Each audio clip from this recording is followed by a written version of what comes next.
Have you ever received such excellent service that you are raving about it years later? Anybody?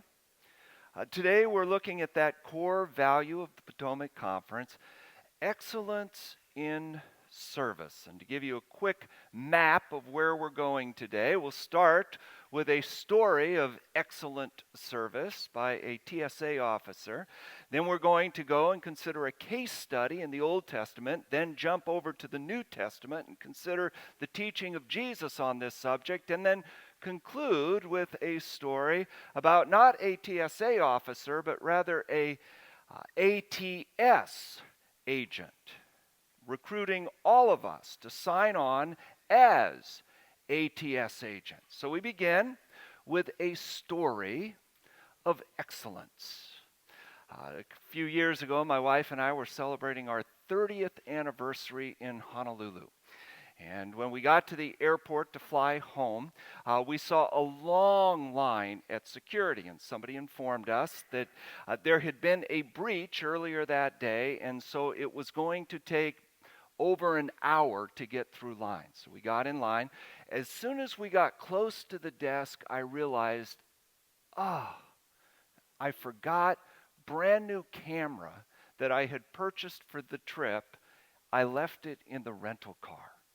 And I said to Cherie, look, I got to go get it. So I know I'm not going to make this flight with you, and I'll do my best to get there tomorrow, and I'll just figure it out, but I've got to go get that camera. So I went out, hailed a cab, took me over to the rental agency.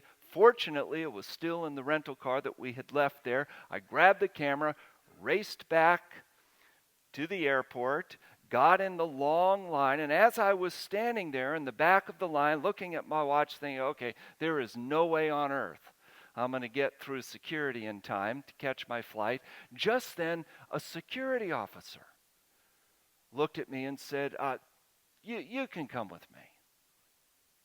I said, really? He said, yeah. Here, come with me. And as we fell in line, walking together, he explained, we get a lot of celebrities who come to the island here. So anytime that I can, I try to help them so they don't have to wait in the long lines. And I said, well, thank you. He said, yeah, I just love all of your movies. And I said, well, thanks.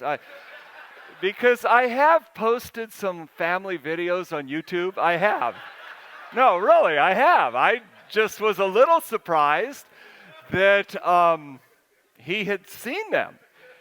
And I said, so did you come to the convocation this weekend? Oh, no, I didn't know you were speaking on the island. I just love all of your movies. So, well, which was your favorite movie? So I loved The Hunger Games. I never saw that movie. I said, oh, well, what other movies? And he says, well, you were great in White Men Can't Jump. I never saw that movie.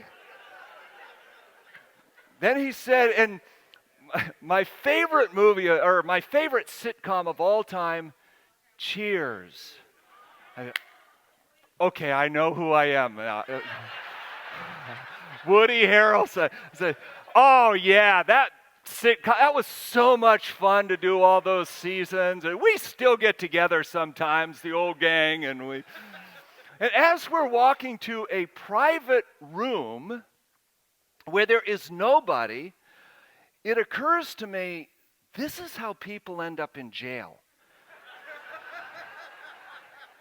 I had better come clean. And so just as we're getting into this private room with its own entrance, I said to him, you're probably going to want to see my ID, aren't you? He said, oh, no, I know who you are. I do too now. And besides, he says, most celebrities like you carry an alias. I said, I do. I do. I said, my alias is Karl Haffner. True story. Woody Harrelson actually grew up in Lebanon, Ohio, which is like 5 miles south of where I live in Kettering, Ohio. I mean, it's really close. Moreover, Woody Harrelson and I were born within 2 months of each other the same year. We're exactly the same age. Not only that, but he has said in interviews in the past that when he was in college, he felt a calling to ministry. What a perfect alias, right? And so I get to the counter there, or to the gate, and my wife sees me and she says, "Oh, you decided not to go get the camera?" And I said, "Oh, no, I've got it."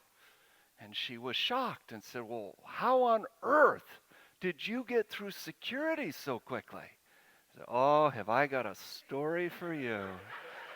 A story about excellence in service, which is what we want to talk about today." Now, admittedly, he didn't know why it was such excellent service, but we want to go to the Old Testament now and consider a case study of somebody who really lives out this Potomac Conference value of excellence in all things. Genesis chapter 25, if you have your Bibles. We begin verse 1. Abraham was now old and well advanced in years, and the Lord had blessed him in every way. He said to the chief servant Eliezer, the one in charge of all that he had, "Put your hand under my thigh." This was a gesture in the ancient world that signaled what we are about to do is really important. This matters. Verse 3, "I want you to swear by the Lord, the God of heaven and the God of earth, that you will not get a wife for my son from the daughters of the Canaanites, among whom I am living, but will go to my country and my own relatives and get a wife for my son Isaac." I mean, you think about how the stakes are sky high here. This assignment really matters. And so Abraham entrusts it to his best servant, his most trusted servant, because, of course, this is back in the days he didn't have eharmony.com, or he couldn't go to match.com or Tinder. He couldn't take out an ad in the local newspaper that said, "Attractive nomad with excellent prospects searching for a female who likes to travel." He had to trust Eliezer to go and find a wife for his son Isaac. The future of God's people, the nation of Israel, is hanging in the balance here. And so, the text tells us, Eliezer assembles a caravan of 10 camels, laden with gifts for the family of the bride-to-be. And he journeys to a city called Nahor, and there he stops to get a drink, and he encounters an exquisite woman. Notice how she is described, verse 16. The girl was very beautiful. In the Hebrew, beautiful enough to qualify as the bachelorette, at least my Hebrew. The text goes on to say, a virgin. No man had ever lain with her, so maybe she couldn't make it on the bachelorette. She went to the spring, filled her jar, and came up again. The servant hurried to meet her and said, "Please, give me a little water from your jar." "Drink, my lord," she said, and quickly lowered the jar to her hands and gave him a drink. Now, here's the deal.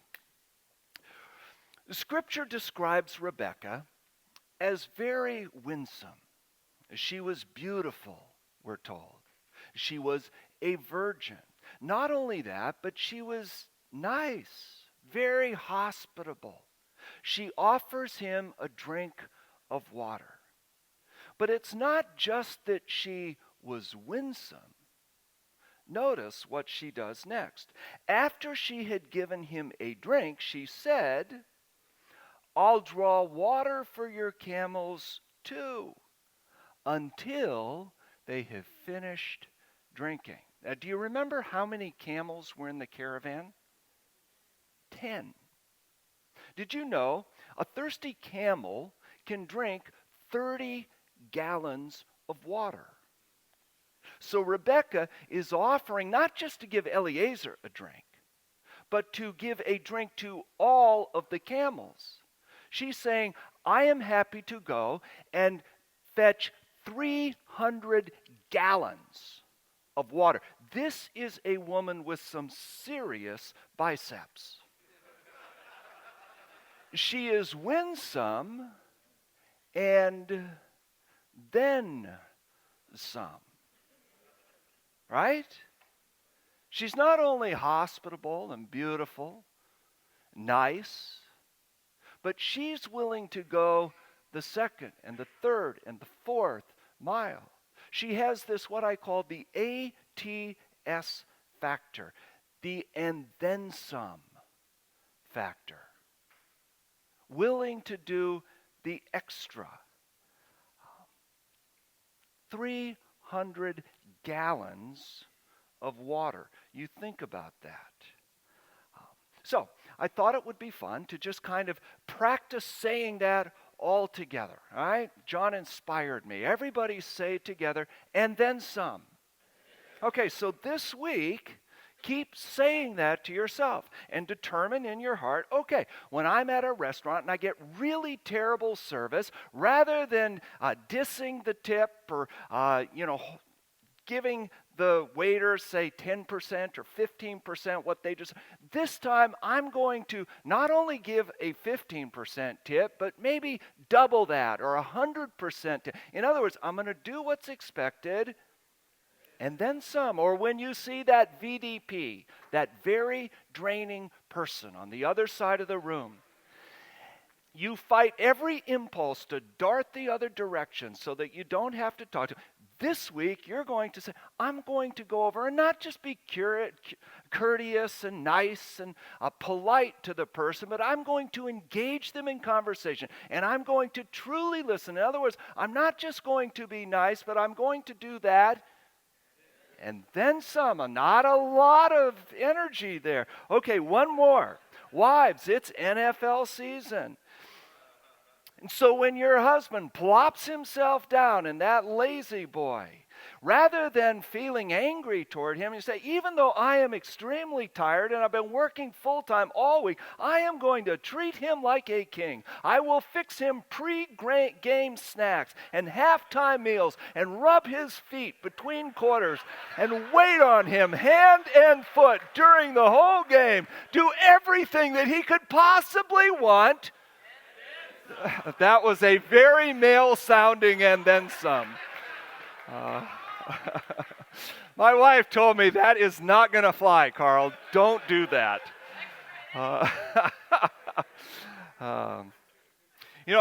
MBA textbooks are filled with all kinds of stories of companies that really excel in service, that live out this value of your conference. Companies that do what's expected, of course, and then some. One of the main companies that these textbooks talk about a lot has to be Nordstrom. And Tom Peters, a well-known business author, talks about his first encounter with Nordstrom. He said his wife, his daughter, they were always raving about how excellent the service was at Nordstrom. So he decided to give them a try. The day before he was to fly from Seattle to Dallas for a business trip, he went for the first time and purchased a suit at Nordstrom. They promised him that he would have the suit tailored, ready to go on his trip the next day. Well, he shows up at the store the next day, and much to his disappointment, the salesperson said, I'm really sorry, but we did not get it tailored. And because he was running late to the airport, he didn't have time to try on and get a different suit. He didn't know what he was going to do. He hopped on the flight. When he checked into his hotel room in Dallas, the woman behind the counter informed him you have a large package waiting for you in your room. Sure enough, it was from Nordstrom, with a personal note from that salesperson who again apologized over and over for the inconvenience. But the tailored suit was there, along with a couple new shirts, as well as several brand new expensive ties thrown in for free. And Tom Peters became a big-time believer in Nordstrom because they not only do what's expected, they do that and then some. So when I read that story, I went to where I purchased my suits. And I asked them, would you do that for me? And they said, of course not, because you don't buy that many suits, and we don't really have that kind of staff, and besides, we don't even do alterations at Walmart. Not really an and then some kind of store. Jesus talks about living out this value, excellence in service, doing what you have to do, and then some. Matthew 5, Sermon on the Mount, verse 38. You have heard that it was said, eye for an eye, tooth for a tooth. But I tell you, do not resist an evil person. If someone strikes you on the right cheek, turn to him the other also. And if someone wants to sue you and take your tunic, let him have your cloak as well. If someone forces you to go 1 mile, go with him 2 miles. Give to the one who asks you, and do not turn away from the one who wants to borrow from you. Now, it's important to understand Jesus wasn't saying just live with no boundaries and let everybody abuse you and take advantage of you. It's not what he's saying at all. He gives all of these scenarios and he's saying, yeah, do what you have to do, but then just so you can experience the joy of the kingdom, do that and then some. In other words, you don't have a choice whether or not you're going to carry the backpack of a Roman soldier for 1 mile. That was law. You had to do that. And oh, how the Jews resented doing that. But Jesus said, okay, carry it for 1 mile, but just so that you get a taste of the joy of serving people, of doing what you have to do, and then some, just so you get a taste of the kingdom of God. Carry it 1 mile, and then carry it another mile. And you'll begin to experience just a little piece of heaven on earth. Because in heaven, that's the way it operates. That's the way it goes. We discover the joy of excellence in service, of serving people. No strings attached. I love the quote of E. Stanley Jones. He says, the most miserable people in the world are self-centered. People who don't do anything for anybody except themselves. They are centers of misery without exception. On the contrary, the happiest people are the people who deliberately take on themselves the sorrows and troubles of somebody else. Their hearts sing with a strange, wild joy, automatically and with no exceptions. See, when you live out this value of excellence in service, when you do what's expected, what you get paid to do, and then some, you begin to experience the joy of the kingdom. And I promise your heart will sing with joy automatically and with no exceptions. It's not that these are commandments. You have to do the and then some, the 2nd mile. No, you don't have to do these things. But if you want to experience this joy, You get to do these things. One of my favorite stories illustrating this comes from the pen of Kristen Armstrong, who's an amateur runner. She tells about preparing for her first marathon. So she called her coach from high school. She had not talked to him for many, many years. And she told him, look, I want to run my first marathon. She lived in Sacramento. Her coach, Jim, lived down in San Diego.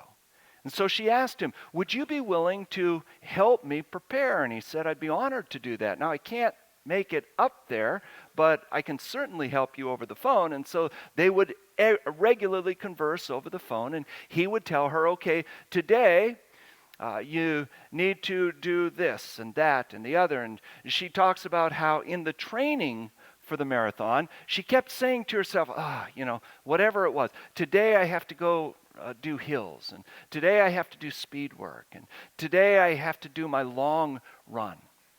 Well, a few days before the marathon, Jim called her and surprised her. He said, I want to come up and see you off at the start line and then welcome you at the finish line.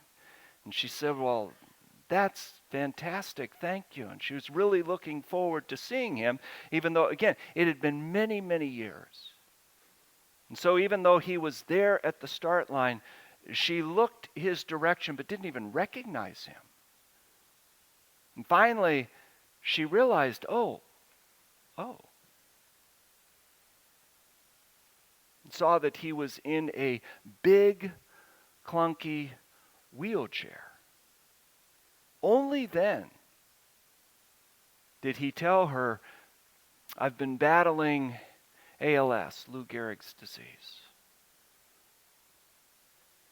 And she felt bad because she knew that this required a lot of effort on his part to get there. And she said to him, oh, Jim, you didn't have to come to the race. And he immediately said, oh, of course, I know I didn't have to. I get to. And Kristen writes, there is no more I have to. No, I don't have to. Instead, I want to. I get to.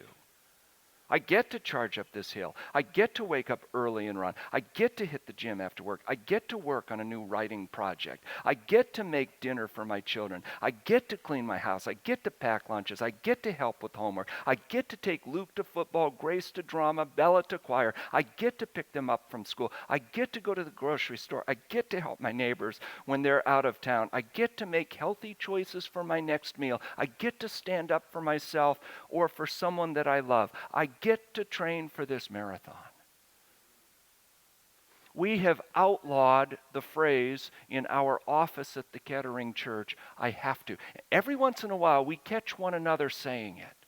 Somebody saying, oh, I have to go confront so-and-so on such and such an issue, and we will all quickly say, oh, I get to go have this really uncomfortable conversation.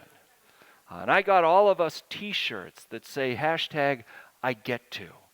Except when you put it all together like that, it really reads I ghetto, which wasn't what I was looking for, but,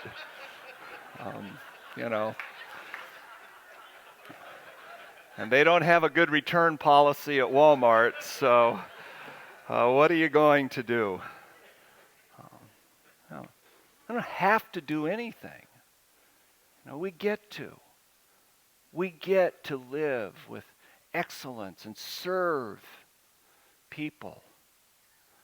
And it strikes me, this hit me yesterday. We were talking in the conversation about the preaching seminar that I did, and somehow it came up, my father-in-law. And I told the story of how he was a great pastor, by his own admission, not the best preacher in the world, but man, he loved people. And I told the story, and I was thinking about this. We heard so many of these stories at his funeral.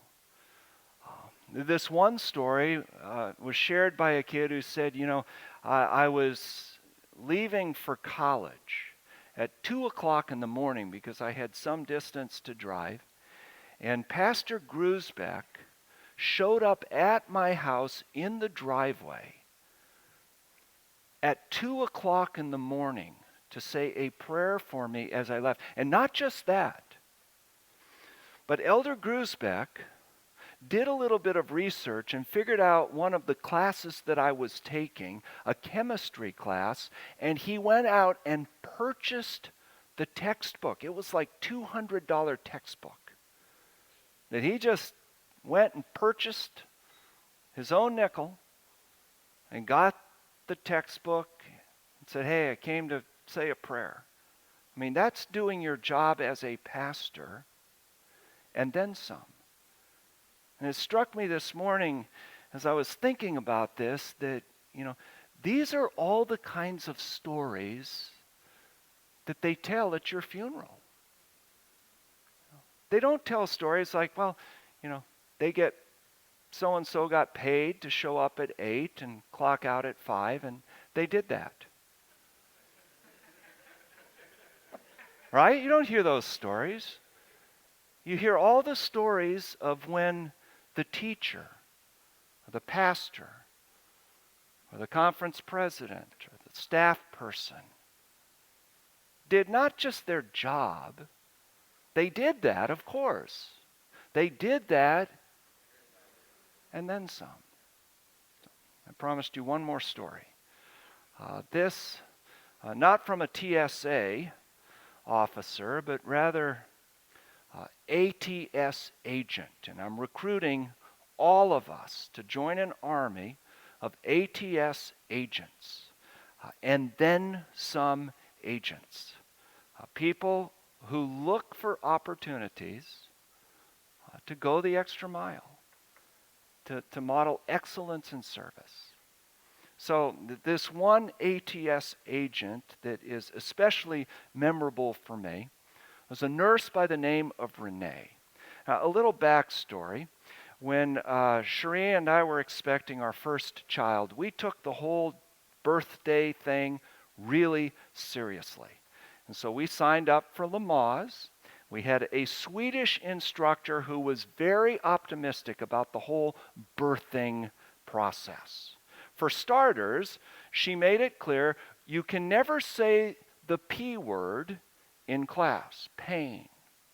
Instead, she said, moms, you may experience a little bit of discomfort. Not the P word, discomfort. She said, now, here's how you're going to get through it. And to simulate childbirth, she gave all of us clothespins to pin to our ears. Then she had us close our eyes and say, now, think of a happy place. In your mind, go to the happy place and notice how the discomfort dissipates.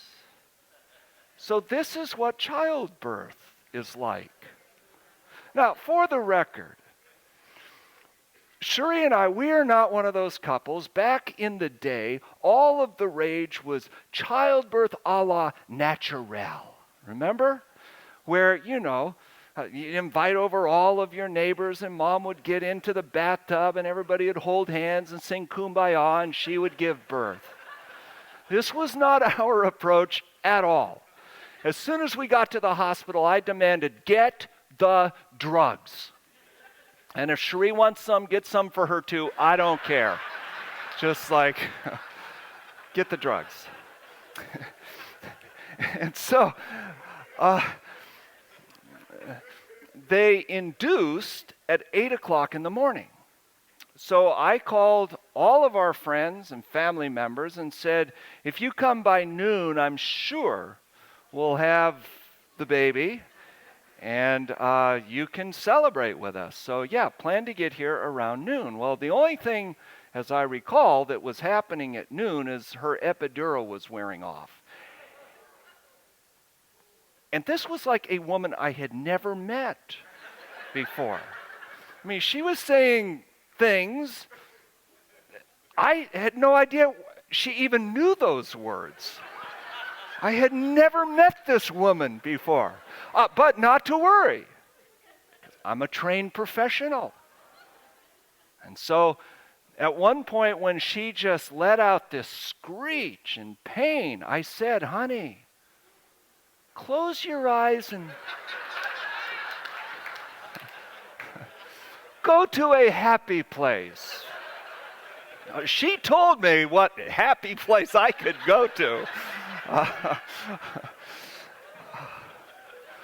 Well, by that afternoon, there was a new nurse that came on and started her shift around 3 o'clock that afternoon.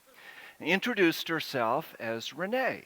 And Renee just had this way about her that was just so sympathetic. And Cherie really responded well to her, even though at the time it really ticked me off. I remember one point in the afternoon, I said to Cherie, you're doing really good, Cherie. And she said, shut up! I am not kidding you. 5 minutes later, Renee comes into the room and she says, and I quote, you're doing really good, Cherie. And she said, oh, thank you.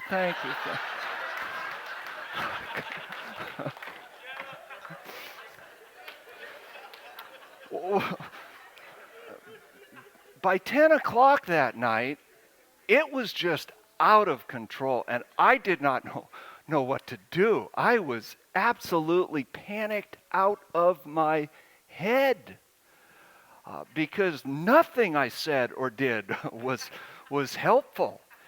And Cherie was in so much pain. And then for the first time, and we hadn't been married for many years and dated for 5 years, so I knew this woman well, but I was finding out things about Cherie I never knew before. Like as we were getting close to midnight, Cherie said, I do not want to have my child born on an odd day of the month.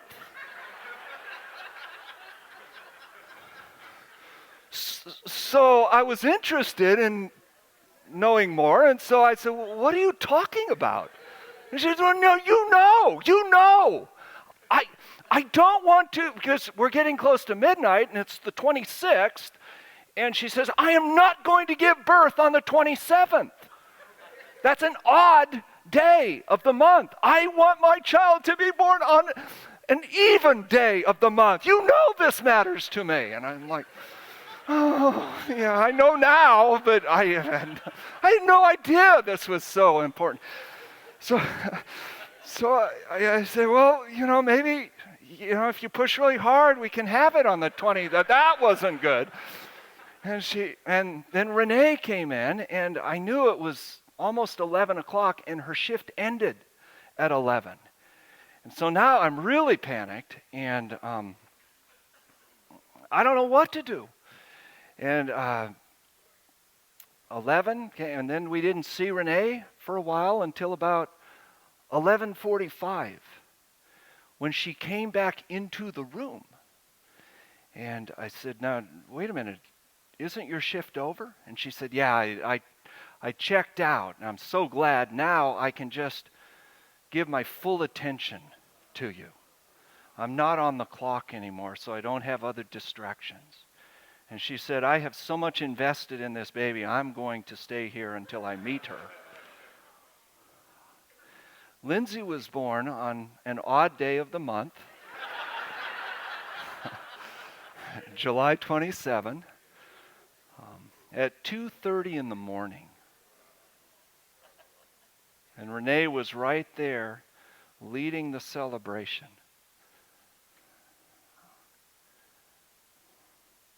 $2:30 in the morning.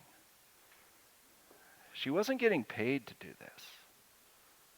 But see, that's the kind of thing that people talk about 24 years later. My daughter has now graduated from college, and she's 24 years old.